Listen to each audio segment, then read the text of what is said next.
Bonjour, bienvenue à la Minute Scientifique avec Madame Jenny.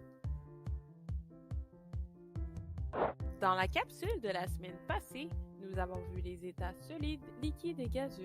Cette semaine, à la Minute Scientifique, nous allons voir le cycle de l'eau, particulièrement pour les élèves de la 3e année du primaire.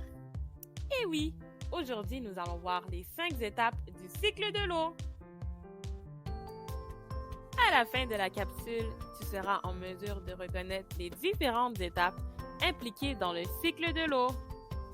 Voici les 5 étapes du cycle de l'eau: l'évaporation, la condensation, la précipitation, le ruissellement et l'infiltration. Commençons avec l'évaporation. L'eau à l'état liquide devient gazeuse.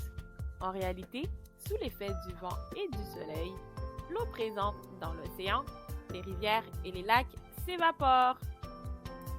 Lors de la condensation, l'eau sous forme de vapeur d'eau devient liquide. Pense à lorsque tu es dans ta douche. Et oui, la chaleur produit de la vapeur d'eau et lorsque cette vapeur d'eau refroidit, elle forme des gouttelettes d'eau sur le miroir de ta salle de bain. Lors de la précipitation, l'eau accumulée dans les nuages tombe sous forme liquide, soit en pluie ou en bruine, ou sous la forme solide, en neige ou en grêle. En fait, lorsque les gouttelettes d'eau dans les nuages deviennent trop lourdes, elles tombent sur le sol. Lors du ruissellement, l'eau qui tombe des nuages se promène sur le sol sans être absorbée. À vrai dire, l'eau qui provient de la pluie descend des montagnes, se déplace à travers le sol et se ramasse dans un cours d'eau. Lors de l'infiltration, l'eau entre dans le sol. En réalité, un sol poreux permet facilement à l'eau de s'infiltrer à l'intérieur du sol. Pour t'aider, pense à ta peau. Il y a des pores qui sont comparables à des trous et qui absorbent la crème.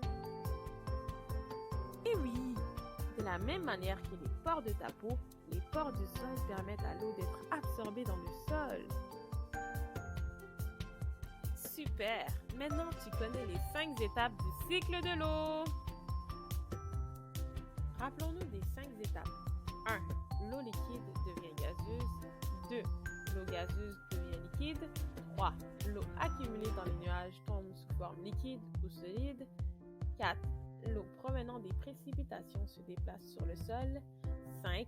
L'eau se fait absorber par le sol. Et maintenant, Madame Jenny? C'est maintenant l'heure de tester tes connaissances.